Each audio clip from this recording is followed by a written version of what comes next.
The Interim Management Committee of the Niger Delta Development Commission says some contractors are sponsoring attacks against its audit of the agency. The committee, however, pledges commitment to carrying out a thorough forensic audit despite the said attacks. Executive Director, Center for Social and Economic Rights, Nelson Ekujimi, joins us now to talk more on this. Good morning. Thank you for joining us on TVC Breakfast. Forensic audits. Some have applauded the President's call for a forensic audit of the NDDC. But before we go there, 19 years on, would you say what the NDDC has achieved so far, going the way of forensic audits, is the way to go? Well, thank you very much. I think there's no, hiding the fact that, in the last 19 years since 2000, when NDDC was established by former President Olusegun Obasanjo's administration, looking down the ladder, you recognize the fact that the NDDC has not been able to achieve the desired impact that it was created to do in the oil-producing communities. For example, I come from Ilaje in Ondo State. And looking at my own area of the scope, you recognize that you can't really point out to what NDDC has achieved. The lives of the people have even deteriorated because the impact, the interventions that NDDC is supposed to make in those communities, likewise in other NDDC area states, is virtually lacking. And that is why a lot of us applauded Mr. President, for setting up that forensic audit committee, because like we always say, democracy is about transparency and accountability. So if you are coming into public office, you must always be ready, to give account of stewardship while in office and even after we have exited. But looking at your statement now, why do we have to always pump money into the NDDC if it has not given us the desired impact? Well, that's the purpose that it was created for. It means that some people are shaking their responsibilities, and it is our duty as citizens that when people have been appointed into office and they are failing their responsibilities, which they should be called to order. And the NDDC was set up by law. The NDDC was not just set up by somebody using a political office. So the laws clearly stipulates what the NDDC is supposed to do. And if the mandate is not being met, it is now our duty to introspect. Do we actually need the NDDC to galvanize development in the Niger Delta region? Do we actually need it when we have state governors in those regions as well? We have local governments in those regions as well. What does the NDDC have to give? Well, you recognize that in the time past there has been restiveness in the Niger Delta region, and government, through various committees, recognized that there was the need for an intervention agency to complement the government's effort. So it is not out of place if we have recognized that there's a problem. And one of the ways to mitigate this problem is to create an agency that will specifically address some areas of development. Don't forget, the state governments have a lot on their table. Absolutely. So if they are being complemented by the NDDC, for the sake of the people. But then some have come up to say that why don't we just go to pick up the report by Steve Orosonye at the time and look at the recommendations that came up? Don't forget that even the Steve Orosonye's report is subject to a lot of questions. The report you just gave now that the committee is alleging attacks from expected or unexpected quarters. So it is not out of place, even the Steve Orosonye's report, if we are looking at it. And at the same time, we are taking the investigation of the activities of the NDDC in the last 19 years. Now, concerns are being raised that perhaps the audit that the president has called for, that the reason for it might not be met because of the fact that the Ministry for the Niger Delta will be overseeing those that will be carrying out this audit, and hence this, at the end of the day, we might not get the results that we need. Well, I disagree absolutely with those who hold that position, because the committee was set up by Mr. President, and if, like we say, who pays the piper dictates the tune. If Mr. President has set up that committee, don't forget, even if the ministry is going to supervise, the committee has the responsibility to report back to Mr. President and not to the ministry.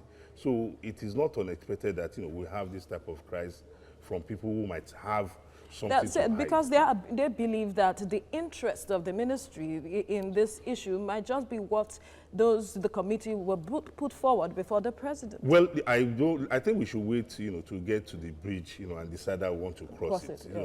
These people raising up these allegations or this, imposing these sentiments, we should just allow the committee and encourage them to remain focused on their mandate. I know for sure that the committee has the terms of reference, and it is expected that they will keep to that terms of reference in carrying out their responsibilities, no matter the distractions or other issues that might emanate from discharging that duty. What do you think will be the outcome of this committee report? Well, I don't think we should work from the answer to the question. I think we should wait for the committee to carry out its responsibility, and if we have issues with it at the end of the day, as citizens, there has been allegation of corruption in the NDDC. Do you think the committee will look at that and ensure that the committee is stronger, or just discard? No, the corruption is part of the reasons for setting up the committee. So it is expected that the committee will do a thorough and diligent work. And as citizens, it's our responsibility to also follow up the committee on its assignment, so that we can raise questions where there's need to be. It should not just be that the government has set up the committee, then the rest of us will go to sleep. No, democracy is about the people. Questions or arguments have arisen as to if we really have the political will to see this through, to really sanitize the NDDC. If you look at, there was a screening that went on for board members recently, and the House, or the Senate rather, just asked them to take a bow and go. And people are questioning, if you really want persons who do not have questionable character to handle this position and this commission, why would you just ask them to bow and go if you really want to achieve something? Well, I think we must all recognize the fact that the tradition of bow and go by the National Assembly has always been extended to former legislators. It is part of their rules. And former governors as well? No, not governors. Either you are a member of the State House of Assembly or a member of the federal parliament at one time or the other. And that was what happened in this case.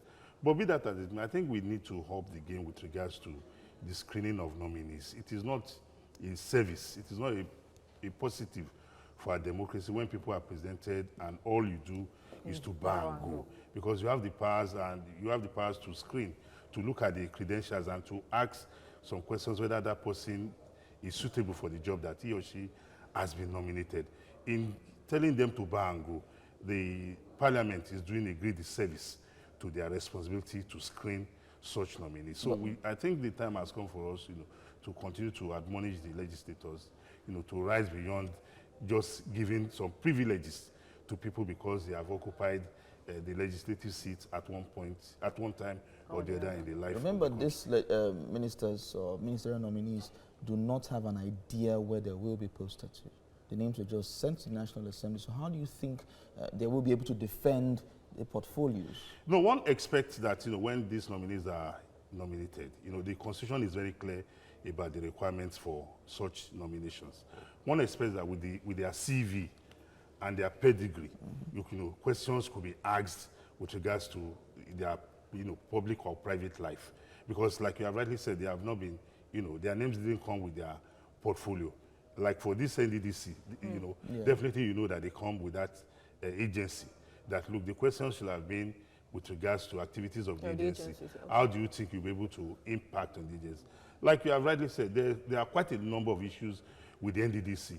Even the composition of the board is still a source of dispute with some states, because right now, like a state like Ondo State is clamoring that she is supposed to produce the MD, because since the creation of NDDC, the headship of the NDDC, it's like it has been tailored towards some particular states, which is not fair enough. If the NDDC is about justice to the oil-producing region, then it is imperative on those at the end of our affairs to ensure that that justice is also carried out with regards to the composition of the board. But the situation we have found ourselves quickly today. Now, what would you expect those that are being constituted now for the NDDC to do differently?